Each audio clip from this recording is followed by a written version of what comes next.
Olá pessoal, eu sou Otávio Brito, eu sou aluno do curso à distância de Ciências Contábeis pela UFRJ.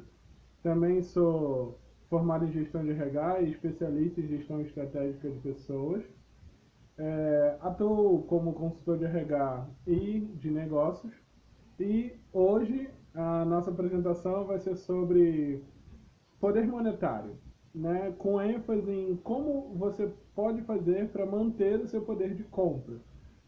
Acredito que é um tema relevante, né, para esse último ano e o que ainda estamos vivendo devido à pandemia, né, com a inflação que está sempre cada vez mais alta, né, diminuindo o poder de compra das pessoas e criando uma série de outros problemas sociais.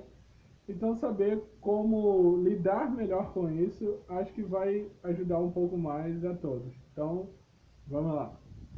Então, como defender o seu poder monetário, o seu poder de compra? Para a gente entender isso, temos que começar pela ideia do dinheiro. Então, o que é o dinheiro? O dinheiro não é uma coisa que a gente bebe, não é uma coisa que a gente come, a gente não mora no dinheiro. O dinheiro em si ele é uma ideia. E essa ideia é transferida em valor para a sociedade. Ou seja, apesar do dinheiro não ser uma coisa, ele compra coisas. E a gente pode dividir o dinheiro de duas formas: o valor nominal do dinheiro e o valor real do dinheiro. Então, vamos a um exemplo simples aqui, tipo uma linda nota de R$ 20, onde o valor nominal dessa nota é esse valor aqui, o valor do nome dela, é o quanto tem impresso na nota. Tá vendo aqui? Então, tipo, 20 reais é o valor nominal da nota, o número 20. Mas qual é o valor real desses R$ 20? É o quanto ele pode comprar. É o quanto essa nota pode se transformar de bloquinhos como esse daqui ou esses livros. Então, por diferenças entre o valor nominal e o valor real do dinheiro, que muitas pessoas não conseguem perceber que se elas deixarem guardado, por exemplo, R$ 1.000 o ano inteiro dentro de uma gaveta, dentro de um cofre, seja por ter medo do banco ou por algum outro fator, principalmente pessoas mais velhas que viveram a era Collor, pensam muito em fatores assim. É difícil dizer que elas perderam, por exemplo, R$ 45,20 com a inflação do ano passado, se elas deixaram esse dinheiro guardado em casa. Porque quando elas abrirem o cofre, a carteira, a gaveta depois de um ano, elas ainda vão ver os mesmos R$ 1.000 lá. E aí elas não vão perceber que perderam dinheiro. Porém, o valor real daquele dinheiro foi deteriorado. E elas vão perceber isso quando forem ao mercado, por exemplo, e a sacola vier com menos compras ou tiverem que optar por produtos mais baratos e assim por diante. Então, quando falamos do valor real do dinheiro, a gente tem que pensar na inflação, porque a inflação ela vai deteriorar o valor real do nosso dinheiro, mesmo sem a gente perceber. Porque, vamos dar um exemplo assim, de inflação. Vamos dizer que você vai lá na farmácia perto da sua casa e compra um pacote de fralda por R$ 20, por exemplo, no mês de janeiro. Aí você volta lá no mês de fevereiro e esse pacote de fralda agora não custa mais R$ 20, ele custa R$ 25. Ou seja, houve um aumento do pacote de fralda de 25% do valor dele do mês passado. Então você teve uma perda monetária em relação ao pacote de fralda de 25%. Isso por si só é inflação? Não, mas o que é inflação? É um aumento generalizado dos preços. Que significa que quando você volta lá na farmácia no mês de fevereiro, não foi só a fralda que aumentou. Aumentou também o valor do lenço umedecido, do algodão, do soro e de todas as outras coisas. Então você perdeu o seu poder de compra, sua capacidade de trocar dinheiro por um bem, por um produto, por um serviço. No Brasil, nós temos muitos índices inflacionários. Temos o IGPM, que é calculado pela FGV, temos o IPCA, o NPC e outros ali que vão mapear as variações de preços de alguma forma. Mas para nossa apresentação, vamos focar no NA e no NPC. Eu acredito que até aqui já tenha ficado claro que a inflação é como esse Pac-Man aqui comendo nosso dinheiro, né? Muitas vezes sem a gente perceber. E o IPCA e o INPC são índices que temos que ficar de olho. Ambos medem a inflação, né? Só a diferença entre eles é o IPCA mede a inflação do país, a inflação oficial. Então, 0,25% foi a inflação oficial do mês de janeiro de 2021, né? Tendo acumulado, né, nos últimos 12 meses, ou seja, para uma inflação de um ano aí, você tem um acúmulo de 4,56%, que hoje seria a perda, por exemplo, se alguém há um ano atrás tivesse deixado o dinheiro guardado em casa. O INPC ele é importante também porque ele mede a inflação entre 1 a 5 salários mínimos, ou seja, ele vai olhar para quem vai sofrer mais o peso da inflação. Isso pode ser importante para uma análise de negócio, de um plano de negócio que seja feito, né? E tipos de investimento. Mas para o que nós vamos mais olhar aqui, o IPCA vai ser o índice que a gente sempre vai ficar de olho, porque ele, por ser a inflação nacional, vai estar sempre atrelado, né, a muitos investimentos e, em algumas vezes, até contratos. E nesse ponto, temos que chegar nos juros. Por quê? A gente está acostumado a ver os juros como uma coisa ruim, né? Os juros do seu cartão de crédito, do seu cheque especial, os juros do seu financiamento.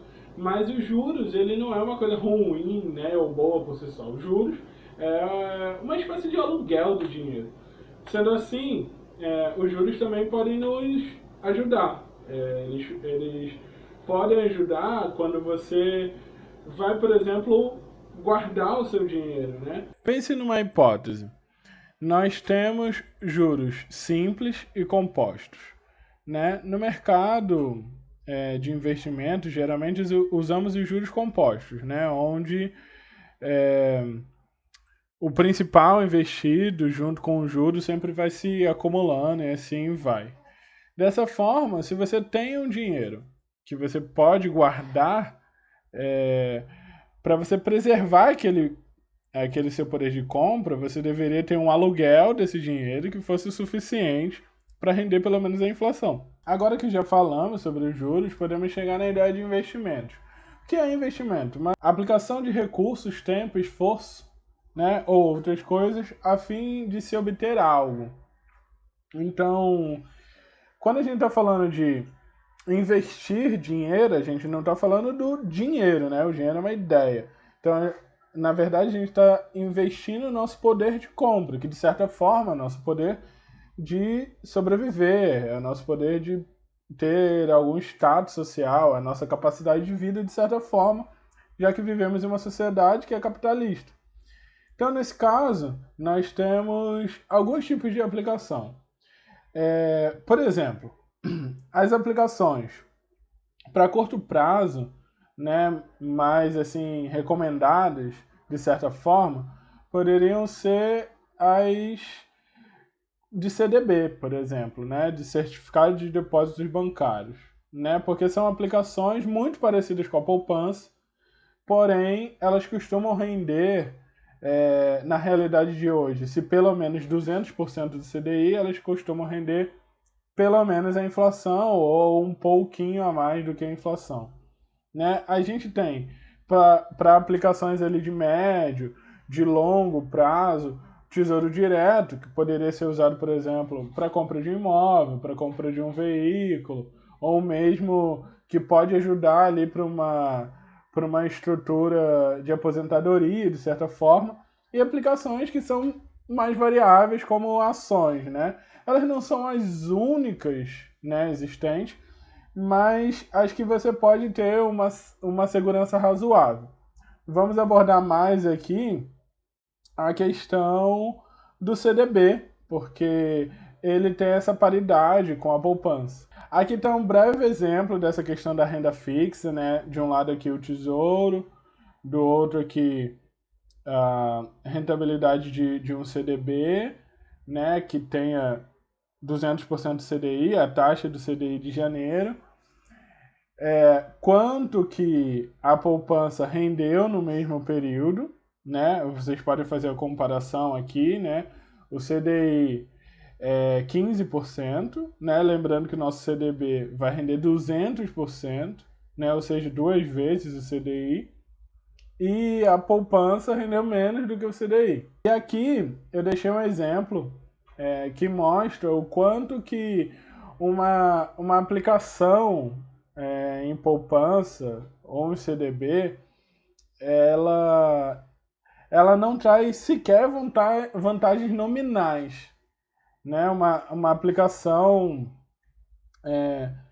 numa poupança, ela é bem inferior, né, percentualmente, a uma aplicação em CDB. Então vamos dar um exemplo para poder ilustrar como a poupança é um investimento ruim.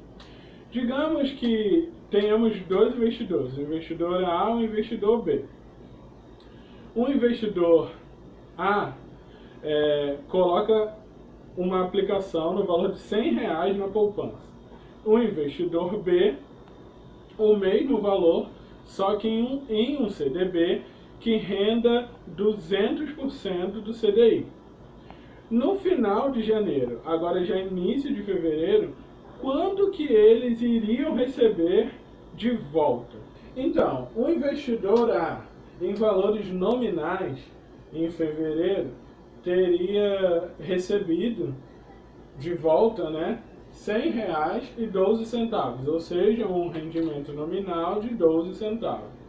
Porém, se nós tivéssemos olhado para a inflação do período, que foi de 0,27%, ou seja, de inflação seriam 27 centavos nesse contexto, na verdade, houve uma perda, né, desse valor real de 13 centavos. Então, acha-se que se ganhou 12 centavos, mas na verdade, perdeu-se 13.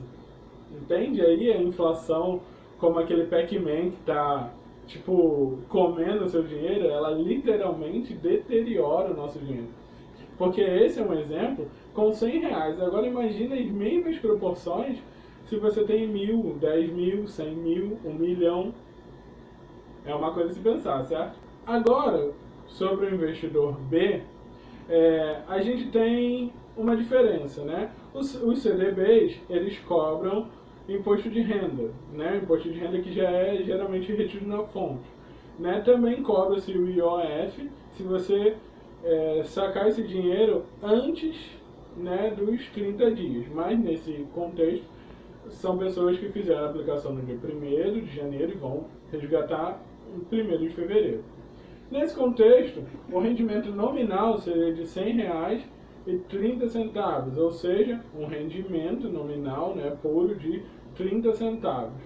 E aí a gente tem que descontar. Vamos descontar 7 centavos, né, de imposto de renda. Também vamos descontar ali a inflação, né, que seriam aqueles 27 centavos. E aí a gente teria uma pseudo perda de 2 centavos. E por que eu estou dizendo que é uma pseudo perda? Porque dependendo da sua faixa de renda e outras operações que você tem, esse imposto de renda pode ser restituído para você. De certa forma, você está recolhendo anteriormente, né, a receita, o que é devido, mas na sua declaração do outro ano, boa parte disso pode ser devolvido dependendo da sua faixa de renda, dependendo do quanto você já contribuiu, dependendo de outros impostos retidos na fonte que você pagou ao longo daquele ano. Então não há uma perda real nesse sentido.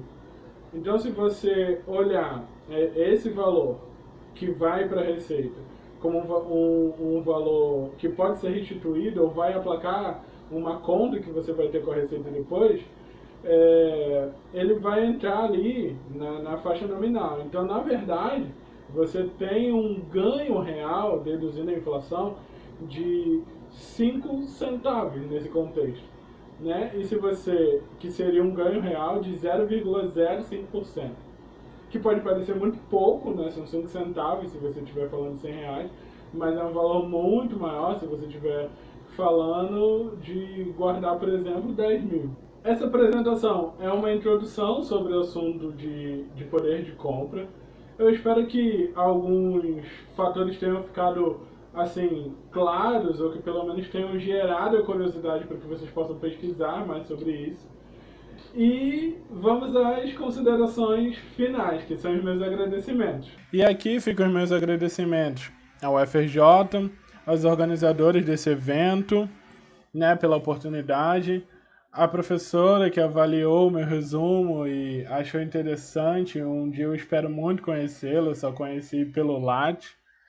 E a todos os participantes pelo tempo de vocês. Fica também o meu agradecimento especial à minha tutora e também professora da Universidade Rural do Rio de Janeiro, pelo todo apoio e ajuda. Sem ela, não estaria aqui, nem ficaria sabendo do evento. E aqui, se vocês quiserem se aprofundar no tema, é o meu livro, né, O Jogo das Finanças, está disponível na Amazon e em minhas redes sociais, se vocês quiserem trocar ideias sobre o assunto. Mais uma vez, muito obrigado a todos.